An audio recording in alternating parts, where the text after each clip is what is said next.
Think about the last time you walked into a room and something felt off. You couldn't explain it. Nobody said anything wrong. Nothing looked out of place, but something in the air was heavy, charged, like the room itself was vibrating at a frequency your body could feel, but your mind couldn't name. Most people shrug that off. They call it intuition, or anxiety, or stress. But what if it wasn't any of those things? What if you were picking up a signal? There is a sound beneath the surface of history, a frequency that has been running in the background of human civilization since before the flood, before empires, before written language, before anyone thought to ask why certain ancient sites make you feel uneasy the moment you step inside them. We've been taught that the Nephilim, the giants of Genesis chapter 6, were just physical anomalies, big bodies, brutal natures, primitive minds. But the forensic evidence buried in stone tells a completely different story. They were not just warriors, they were acoustic engineers. And today, we are declassifying the acoustic apocalypse. I'm Akin. This is ABthrive, and what you are about to hear will permanently change the way you listen to the world around you. Let me tell you about a man named Nathan. Nathan grew up in a normal home, normal family, church every Sunday. But from his teenage years, something was always pulling at him, a restlessness he couldn't explain, like he was tuned in to a frequency nobody else could hear. Music affected him differently than it affected his friends. Certain environments made him feel drained without reason, and crowds felt like static. Nathan is not fictional. Nathan is millions of people walking this earth right now, sensitive to something they were never given language for. Genesis chapter 6, verse 4 tells us that the sons of God, in Hebrew, the B'nai Ha-Elohim, crossed a celestial border they were never meant to cross. This was not simply a physical union. This was a genetic broadcast, a transmission of forbidden information into the human bloodline. The Nephilim that were produced from this crossing were hybrids, half terrestrial, half-dimensional, and according to ancient texts like the Book of Enoch, they carried abilities that the purely human body was never designed to hold. One of those abilities was the manipulation of sound. Think about that for a moment. They understood what modern quantum physicists are only beginning to confirm, that the universe is not held together by gravity alone. It is held together by vibration, by frequency, by what the Gospel of John calls the Word that was in the beginning. And if you understand the Word, you can manipulate the world. The Nephilim understood this. Imagine a being 15 feet tall, standing at the center of a stone formation, with a voice that vibrates at a frequency capable of liquefying rock or stopping a human heart in its chest. This was not magic. This was not mythology. This was high-level spiritual physics. And the blueprints are still in the ground. Have you ever stood inside a very old building, a cathedral, an ancient temple, a cave, and felt the silence pressing back against you? That pressure is not your imagination. When modern acoustic archaeologists began testing ancient sites, Stonehenge in England, the Great Pyramid of Giza, the Hypogeum of Halsaflieni in Malta, they found something that stopped them cold. Many of these structures are tuned, deliberately, precisely, to 110 hertz. 110 hertz. That is a frequency clinically proven to suppress activity in the left hemisphere of the human brain, the part responsible for critical thinking, rational analysis, and decision-making.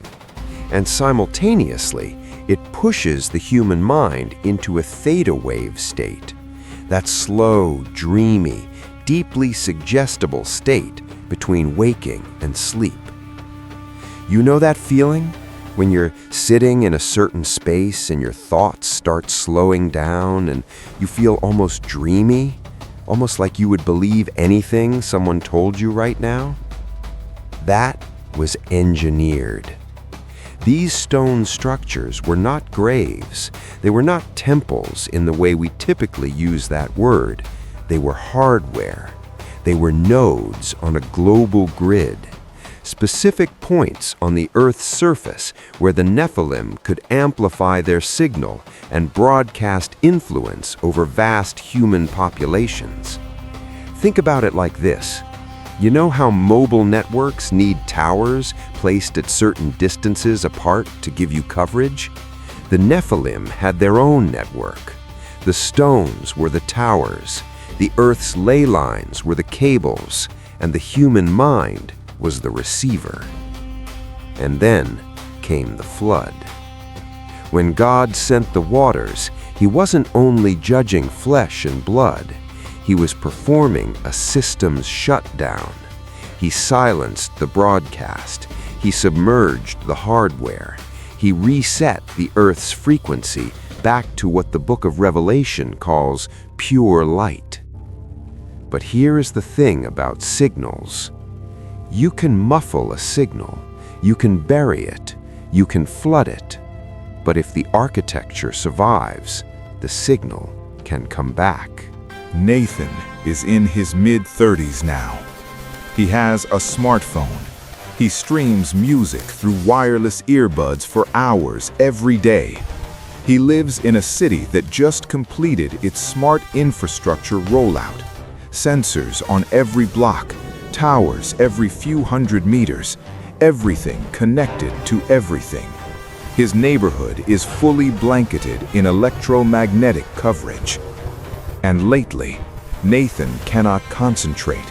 He feels agitated without cause. His attention span has shortened dramatically. He finds it harder to pray, harder to read his Bible deeply, harder to feel the presence of God the way he used to, even though nothing in his theology has changed. Nathan thinks he needs therapy, and maybe he does. But Nathan also needs to understand what he is living inside of. We are not making a conspiracy argument. We are asking a question that deserves an honest answer. Is it a coincidence that modern telecommunications towers are being placed with striking regularity along the exact same ley lines, the same energetic corridors where the Nephilim once erected their stone amplifiers? Is it a coincidence that the rise of smart city infrastructure corresponds with documented global increases in anxiety, dissociation, shortened attention spans, and, critically, a measurable decline in deep spiritual engagement across every demographic? Jesus himself told his disciples in Matthew chapter 24, "As it was in the days of Noah, so it will be at the coming of the Son of Man." He wasn't only talking about moral corruption. He was describing a systemic condition, a total saturation, a world so thoroughly soaked in a particular frequency that the vast majority of people would not even notice they were being tuned. The Nephilim may no longer walk this earth in physical form, but their frequency, the fallen signal, the corrupted broadcast, is very much active. It has found new hardware, new networks, and it is running 24 hours a day, reaching into homes, into pockets, into the ears of sleeping children. The question is not, is the signal real? The question is, what are you going to do about it? Here is what I want you to understand before I close today. You do not fight frequency with silence. You don't win a signal war by simply switching off and going quiet. Because silence in a saturated environment is still passive. You fight a fallen frequency with a higher frequency. The same John who wrote about the Word that was in the beginning also wrote this: "Greater is he that is in you than he that is in the world." That is not a motivational quote. That is a statement about signal strength. The frequency of the Creator, the living Word, the Spirit of God, operating inside a surrendered human being, carries a bandwidth that no fallen architecture can match. No tower, no grid, no network. But, and I need you to hear this clearly, that frequency requires cultivation. Nathan cannot receive the higher frequency if he is saturated with noise 16 hours a day and gives God 15 minutes before bed. You cannot discern a whisper when you have been shouted at all day long. So here is what tuning in actually looks like in practical daily life. It looks like guarding the silence, taking intentional moments away from the digital feed, not because technology is evil, but because your spirit needs space to breathe. It looks like staying in the Word, not as ritual, not as religious performance, but as a genuine act of frequency alignment. When you meditate on Scripture, when you let it sink below the conscious surface into the deep places, you are recalibrating, you are resetting, you are bringing yourself back into harmony with the original signal. It looks like prayer that is not rushed, conversation, not recitation, presence, not performance. And it looks like discernment, the kind that asks, what am I consuming? What am I letting into my ear gates and eye gates? Does this content leave me closer to the light or further from it? Nathan is going to be all right, because Nathan is waking up, and so are you. That is why you are here. That is why you pressed play today. The signal is changing. The grid is shifting, but the highest frequency has never gone offline. Not once, not ever. This is ABthrive. We are reclaiming the grid. One truth, one awakened mind, one tuned spirit at a time. Subscribe, stay in the light, and keep your frequency clean. The Word was in the beginning, and the Word is still speaking. And the Word is still speaking.